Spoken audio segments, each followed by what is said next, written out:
नमस्कार प्यारे बच्चों, स्वागत है आप सभी का एक बार फिर आपके अपने YouTube चैनल लेके फ्यूचर एकेडमी में। मैं अजीत कपासिया।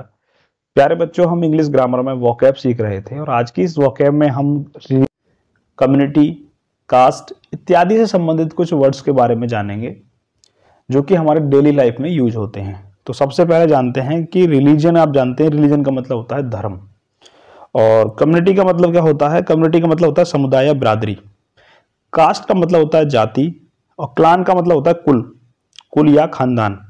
ठीक है। और पेडिग्री का मतलब क्या होता है? खानदान। सेप्ट का मतलब होता है घराना। ठीक है। जैसे गांव में आपने देखा कि भाई ये चौधरी के घर हैं, ये चौधरियों के घर हैं, ये जाटों के घर हैं, ये गुजरों के घर हैं, ये फलाने साहब हैं, ये ढिकाने साहब हैं, ये चौपड़ा साहब हैं, ये वो घर। तो वो सब क्या है? उनके घर को स्पेसिफिक नाम दे दिया जाता है।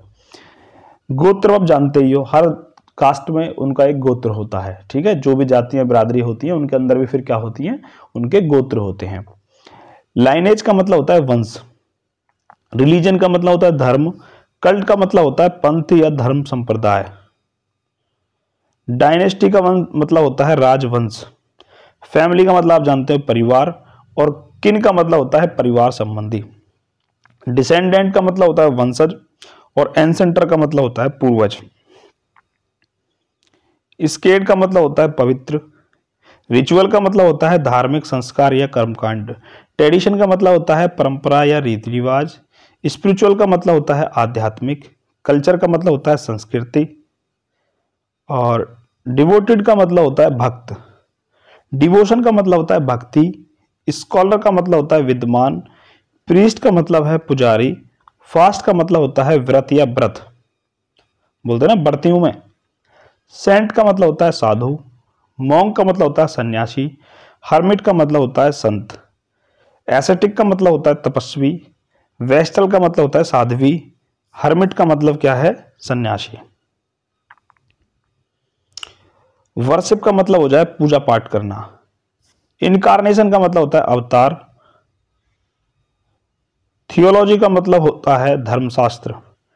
एडरेंट का मतलब होता है अनुयायी या फॉलोवर। एडवेंट का मतलब होता है आगमन। और रिकार्नेशन का मतलब होता है पुनर्जन्म। आफ्टर लाइफ का मतलब भी क्या होता है? पुनर्जन्म होता है। आश्रम आप जानते हो, आश्रम को ही कहते हैं। कांग्रेशन का मतलब होता है धार्मिक सभा। कांग्रेशन का मतलब क्या होता है? धार्मिक सभा। और पैदलमोडाइज का मतलब होता है भजन गाना। पवेलियन का मतलब होता है पंडाल। डेमन का मतलब होता है राक्षस। मेडिटेशन का मतलब होता है ध्यान लगाना या चिंता करना। विक्ट माने होता है दुष्ट। एग्जाइल माने होता है वनवास। कर्स मिस होता है अभिशाप या साप। बून मिस होता है वरदान। नेक्टर मिस होता है अमृत। हॉली बुक का मतलब है पवित्र ग्रंथ। डीड का मतलब है काम। हेल का मतलब है नरक।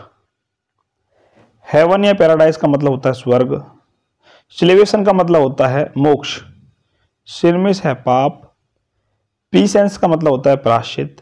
हर्मिटेज का मतलब है आश्रम। डिसीव का मतलब होता है छल करना या धोखा देना। और ब्रेस स्पॉट का मतलब है, ब्रेस स्पॉट का मतलब होता है कलश, ब्रास स्पॉट बोल देते हैं।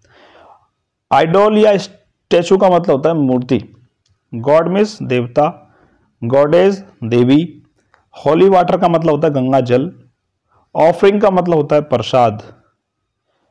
जॉस स्टिक का मतलब अगरबत्ती। लैंप का मतलब दीपक या दिया। और सॉइल लैंप का मतलब होता है मिट्टी का दिया। वर्गिल का मतलब होता है जागरण। चैरिटी किचन का मतलब होता है भंडारा या लंगर। क्या होता है? भंडारा या लंगर। कॉन्कमिस होता है, कॉन्कमिस क्या होता है? शंख। और स्केटमेंट मंथ होता है संस्कार।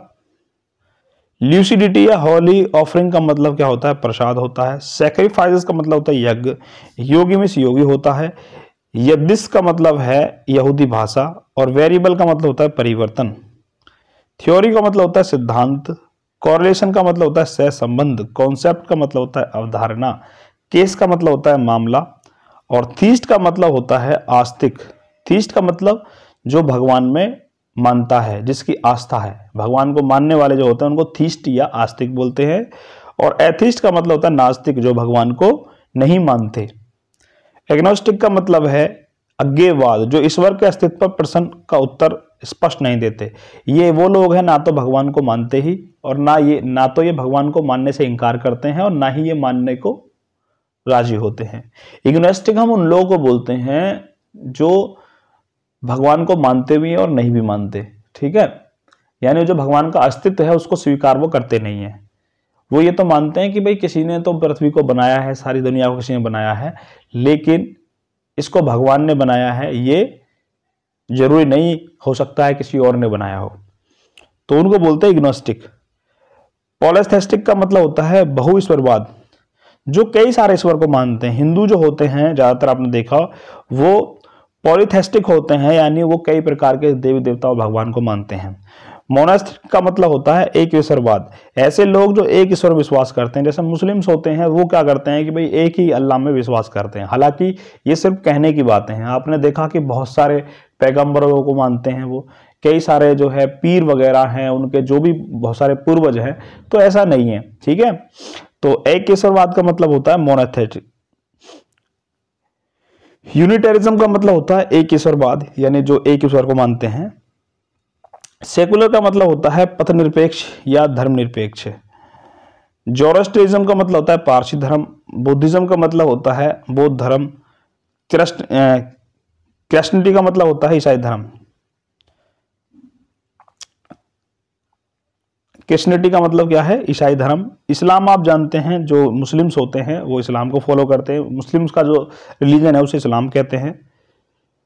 सैनिथिज्म का मतलब है शिंतो धर्म, जो है ये जापान में एक धर्म है। शिंतो धर्म कहाँ पर ये होता है? तो ये प्रकृति और आत्मा और पूर्वजों की पूजा करने वाले लोग हैं।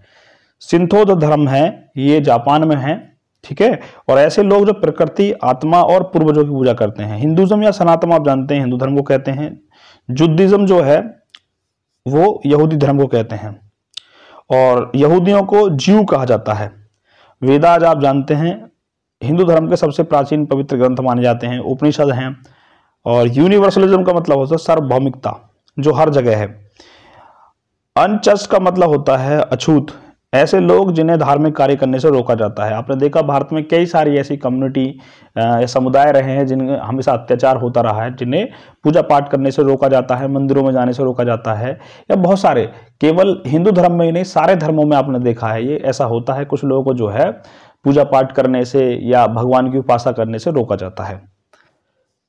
एलाइनेशन का मतलब होता है अलगाव की भावना या अलग होने की भावना। बाइबल आप जानते हो कि भैया ईसाई धर्म की पवित्र पुस्तक है। कुरान जो है वो मुस्लिम धर्म की पवित्र पुस्तक है। जो इस्लाम है उसकी पवित्र पुस्तक का नाम कुरान है। हिंदू धर्म की भी आपने जैसे गीता का नाम सुना है, ठीक है, सबसे पवित्र पुस्तक मानी जाती है।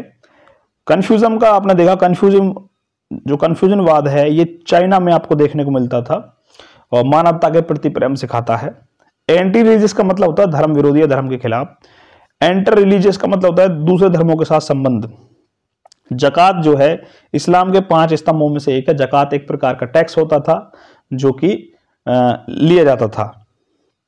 तो प्यारे बच्चों, ये रिलीजियस से संबंधित वोकैब थी आपकी, और मेरा उद्देश्य केवल आपको वर्डों का बारे में बताना है जो आप डेली लाइफ में यूज करते हैं, ठीक है। मिलते हैं नेक्स्ट वीडियो में, तब तक वीडियो अच्छी लगे वीडियो को लाइक करें, शेयर करें और चैनल पर पहली बार आए तो चैनल को सब्सक्राइब जरूर कर लें ताकि भविष्य में इस तरह की वीडियो आपको देखने को मिलती रहे।